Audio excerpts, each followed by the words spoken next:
Hello curious minds. और एक insect, क्या पता कुछ सीरीज चल रही है इंसेक्ट की। देखिए ऐसा कुछ नहीं है। मेरे वीडियो का बहुत ज़्यादा रैंडम होते हैं।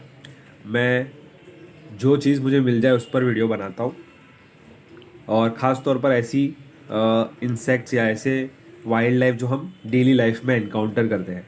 अब ये जो सॉलिटरी गेस्ट हमारे घर पर आया, ये मोस्ट प्रोबेबली अट्रैक्ट हुआ था हमारे घर पर रखे हुए फ्रूट्स के कारण। क्योंकि बनानाज और दूसरे फ्रूट जो हमारे घर पे है वो पक चुके हैं या ओवर राइप हो चुके हैं। और उसमें से जो मिथाइल यूजिनॉल निकलता है, एक नेचुरली ऑकरिंग कंपाउंड होता है फ्रूट्स और प्लांट टिश्यूज़ में, उसके कारण मोस्ट प्रोबेबली ये हमारे घर में आ पहुंचा है। तो क्यों ना इस पर वीडियो बनाया जाए ताकि हम इन फ्रूट फ्लाइज को और अच्छी तरीके से समझ सकें।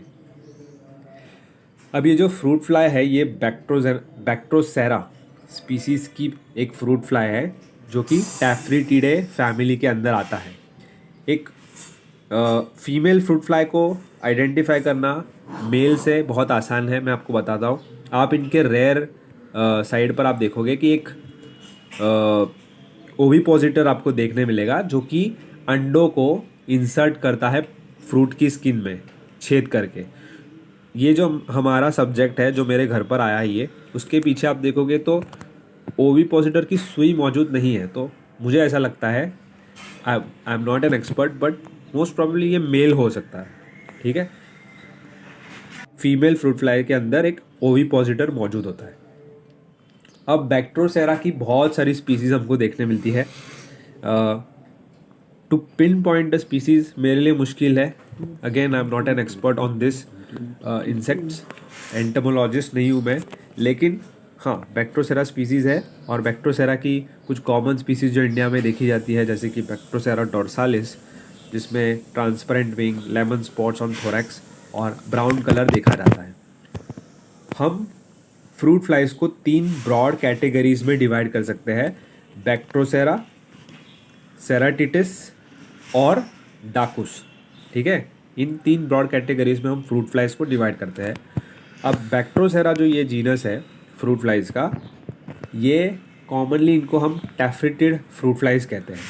और ये टैफ्रिटिडे फ्रूट फैमिली को बिलोंग करती है, जो कि काफ़ी ज़्यादा डिस्टेंट से मैं आपको डिस्टिंक्ट होती है।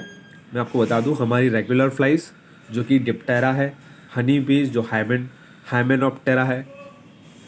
हम आज बैक्ट्रोसेरा स्पीसीज़ के बारे में और भी ज़्यादा डिटेल में, कंप्लीट डिटेल में वीडियो बनाने की ये मेरी कोशिश है, ताकि हम जब भी ऐसी फ्रूट फ्लाइज को एनकाउंटर करें, क्योंकि ये बहुत ज़्यादा कॉमन इंसेक्ट है। आपके भी घर पर ये बहुत बार आता होगा या अब तक आया होगा, आपने नोटिस नहीं किया होगा। लेकिन वीडियो देखने के बाद आप ज़रूर नोटिस करोगे और उसकी खूबसूरती को, उसके रोल को, उसकी उसकी जो समझ पाओगे। सबसे पहले तो देखिए, ये बैक्ट्रोसेरा फ्रूट फ्लाइज जो है ये वाइड डिस्ट्रीब्यूशन है इनका वर्ल्ड वाइड। और इस जीनस की कुछ नेटिव स्पीसीज इंडिया में भी पाई जाती है। सबसे पहली चीज़ जो हमें करनी चाहिए, इनका टैक्सोनॉमी ब्रेकडाउन करते हैं ताकि हम एक एक स्टेप वाइज हम लोग आगे बढ़ सकें। तो kingdom Animalia, phylum Arthropoda, class Insecta, order Diptera जिसको फ्लाइज भी हम कहते हैं, family Tephritidae family fruit flies, genus Bactrocera. अब ये जो फैमिली है टैफ्रिटिडेस की कुछ कैरेक्टरिस्टिक्स को समझते हैं। देखिए, टैफ्रिटिड फ्रूट फ्लाइज जो होती है छोटी मीडियम साइज इंसेक्ट्स होते हैं। इनमें 2 से लेकर के 10 मिलीमीटर की लेंथ होती है। कलरफुल होते हैं, आप देखो पैटर्न विंग्स है कुछ स्पीसीज़ के अंदर। टैफ्रिटिडे जो फैमिली है इसमें आप देखोगे स्पीसीज़ जो है, बहुत बार ऐसा देखा जाता है कि ये इकोनॉमिकली बहुत एक पेस्ट के रूप में देखी जाती है। फ्रूट क्रॉप्स को मेजरली अफेक्ट करती है ये फ्रूट फ्लाइज जो इस फैमिली में आती है। उनमें एबिलिटी होती है कि राइपनिंग फ्रूट में ये अंडे देती है। जो फ्रूट्स पक रहे होते हैं उनमें अंडे देती है। फिर जब लार्वल डेवलपमेंट स्टेज आता है तब फ्रूट को बहुत ज़्यादा नुकसान होता है, क्योंकि वो जो लार्वल या मैगट हम बोल सकते हैं वो फ्रूट के पल्प को खाता है। अब फ्रूट फ्लाइज की लाइफ में देखोगे कि 4 महीने वो बहुत ज़्यादा फील्ड में एक्टिव रहती है। 2000 से ज़्यादा अपनी लाइफ टाइम में ये अंडे देती है फ्रूट फ्लाइज़। और मैं जनरली बात कर रहा हूँ फ्रूट फ्लाइज़ को, ना कि कोई स्पीसीज़ को लेकर के।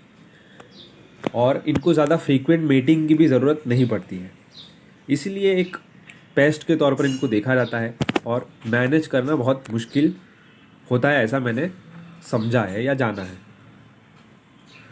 अब एक फ़न चीज़ में लेके आया हूँ ताकि हम इसको सिंपल तरीके से समझ सकें। हम कंपेयर करेंगे बैक्ट्रोसेरा फ्रूट फ्लाइज़ को विथ रेगुलर फ्लाइज़ और हनी बीज के साथ। ये बहुत ज़्यादा इंटरेस्टिंग होगा। देखें, सबसे पहले हम डाइट को देखते हैं इन तीनों के। तो बैक्ट्रोसेरा फ्रूट फ्लाइज़ का डाइट ये प्राइमरीली फीड करते हैं फ्रूट्स पे, स्पेशली ऐसे फ्रूट्स जो राइप है या ओवर राइप हो चुके हैं। और एग्रीकल्चरल पेस्ट इनको माना जाता है क्योंकि इनकी इसी एबिलिटी के कारण। अब जो रेगुलर फ्लाइज हमारे घर पर आती है, आपने देखी होगी ब्लैक रंग की, वो तो स्कैवेंजर्स है। वो डीकेइंग ऑर्गेनिक मैटर पे फीड करते हैं, यहाँ तक कि कैरियन पे भी और वेस्ट पे भी। हनी बीज, अब हनी बीज तो काफ़ी अलग है। ये हर्बीवोर्स है और नेक्टर पोलन फ्लावर के उन पर फीड करती है। सेकेंड कंपैरिजन अगर हम देखें इन तीनों में, तो लार्वल डेवलपमेंट, बैक्ट्रोसेरा फ्रूट फ्लाइज अंडे फ्लैश ऑफ द फ्रूट्स में देती है और जब हैच होते हैं ये फ्रूट के पल्प को खाते हैं और डेवलप होते हैं। रेगुलर फ्लाइज देखें जैसे कि हाउस फ्लाई, ये अंडे देती है ऑर्गेनिक मैटर में और सड़ रही चीज़ों में, और इनका जो मैगट होता है ये इसी डीकम्पोजिंग मटेरियल को खाता है। हनी बीज का तो काफ़ी अलग है, इनकी एक कॉम्प्लेक्स लाइफ साइकिल। मैंने हनी बीज पर भी एक वीडियो बनाया है काफ़ी डिटेल में, आप वो भी चेक कर सकते हैं। लेकिन हनी बीज का जो लार्वल डेवलपमेंट होता है वो तो हाइव के अंदर होता है और उनको खाना वर्कर बीज प्रोवाइड करती है। तीसरा, हम इनके सोशल स्ट्रक्चर को देखते हैं। बैक्ट्रोसेरा फ्रूट फ्लाइज कोई भी किसी भी तरीके का सोशल बिहेवियर नहीं एग्जिबिट करती कंपेयर टू रेगुलर फ्लाइज या हनी बीज। ये सॉलिटरी लाइफस्टाइल जीती है। Regular flies, house flies solitary और ग्रेगेरियस दोनों हो सकती है, वाइल हनी बीज ये तो भाई हाईली सोशल इंसेक्ट है और कॉलोनीज में रहते हैं। कॉम्प्लेक्स इनका एक कास्ट सिस्टम भी होता है। ये रेगुलर फ्लाइज का और एक चीज़ मैं आपको बता दूं कि ये वेक्टर्स होते हैं डिजीज़ के। हमको पता ही है कि जो हमारे घर पर मक्खियाँ आती है उनसे कई सारी बीमारियां भी फैल सकती हैं।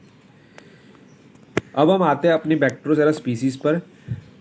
ये जो बैक्ट्रोसेरा फ्रूट फ्लाइज होती है, इनमें एक आप नोटिस करोगे एक चीज़ कि ये बहुत ज़्यादा अट्रैक्ट होती है पक रहे या पके हुए फ्रूट्स पे की जो स्मेल होती है उसको लेकर के, और ये इन फ्रूट्स को लोकेट कर लेते हैं अपनी बहुत ही तेज़ एबिलिटी ऑफ स्मेल। ये बहुत ही अच्छे से किसी भी चीज़ को सूंघकर उसकी जगह ढूंढ सकते हैं, ख़ास तौर पर पके हुए फ्रूट्स की। ठीक है, तो आप ये नोटिस करोगे, और ये एबिलिटी ही है कि ये इतना ज़्यादा नुकसान फ्रूट क्रॉप्स को पहुंचा पाते हैं। मेल्स में आप देखोगे कि कोर्टशिप बिहेवियर में बहुत अलग अलग आवाज़ निकालते हैं, ऐसा मैंने पढ़ा है। ठीक है, फिर इनका जो आप कलरफुल अपीयरेंस देख ही रहे हो फ्रूट फ्लाइज का, ऐसा कलर आपको दूसरी मक्खियों में नहीं देखने मिलेगा।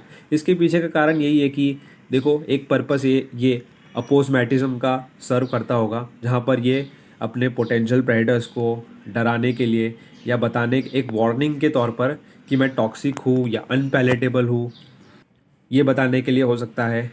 और आप देखोगे कि इसमें सेक्सुअल डाइमॉर्फिज्म भी आपको देखने मिलता है, जहाँ पर मेल और फीमेल दोनों का कलरेशन या मार्किंग्स अलग अलग होती है। ठीक है, कुछ इंडियन नेटिव स्पीसीज जैसे कि बैक्ट्रोसेरा डोर्सालिस मैंने कहा, और बैक्ट्रोसेरा जोनाटा, बैक्ट्रोसेरा कुकुरबिटे, नेटिव यानी कि इंडिया में ये सारी पाई जाती है। इस तौर पर मैं आपको बता रहा हूँ। अब हम बात करते हैं, और एक चीज़ आप नोटिस करोगे कि ये एक ट्रेंड ऑब्जर्व किया गया कि ओसीमम जीनस के जो प्लांट्स होते हैं उन पर बहुत ज़्यादा ये अट्रैक्ट होते हैं। ऐसा क्यों होता है? क्योंकि ओसीमम कंटेन्स मिथाइल यूजिनॉल। ठीक है, जैसे कि हमारी तुलसी के पौधा हो गया, उसकी जो पूरी फैमिली, बहुत तरह तरह की तुलसियाँ होती है, तो उन पर ये अट्रैक्ट होते हैं। ऐसा इसलिए होता है क्योंकि ये जो एक नेचुरली ऑकरिंग प्लांट कंपाउंड होता है जिसको मिथाइल यूजिनॉल कहते हैं। ये कुछ फ्रूट्स में होता है, प्लांट टिश्यूज़ में होता है। इसको इसको लेकर के वो अट्रैक्ट होते हैं और इसी का इस्तेमाल हम कर सकते हैं इनको फंसाने के लिए, इसको पकड़ने के लिए या इनकी पॉपुलेशन को मैनेज करने के लिए, और ऐसा इस्तेमाल किया भी जाता है फार्मर्स द्वारा। फ्रूट फ्लाइज को एक फाइटोसैनिटरी पेस्ट भी के तौर पर भी देखा जाता है। अब फाइटोसैनिटरी पेस्ट क्या होता है मैं आपको फटाक से बता देता हूँ। देखिए, कुछ पेस्ट ऐसे होते हैं जो प्लांट्स को नुकसान पहुंचाते हैं, प्लांट प्रोडक्ट्स को नुकसान पहुंचाते हैं, इकोसिस्टम्स को भी नुकसान पहुंचाते हैं। इनको ही फाइटोसैनिटरी पेस्ट कहा जाता है और कुछ मेजर्स लिए जाते हैं जब हम एक्सपोर्ट करते हैं एग्रीकल्चर में, फॉरेस्ट्री में, कि ऐसे हार्मफुल पेस्ट का स्प्रेड ना हो। ठीक है, इसी को फाइटोसैनिटरी पेस्ट कहा जाता है। और बैक्ट्रोसेरा फ्रूट फ्लाइज को भी इसी कैटेगरी में रखा जाता है क्योंकि ये बहुत ज़्यादा तरह तरह के wide range of fruit crops को इन्फेस्ट करते हैं और सिग्निफिकेंट इकोनॉमिक डैमेज एग्रीकल्चर में पहुंचाते हैं। तो ये था आज का हमारा वीडियो बैक्ट्रोसेरा स्पीसीज़ के इन फ्रूट फ्लाइज पर।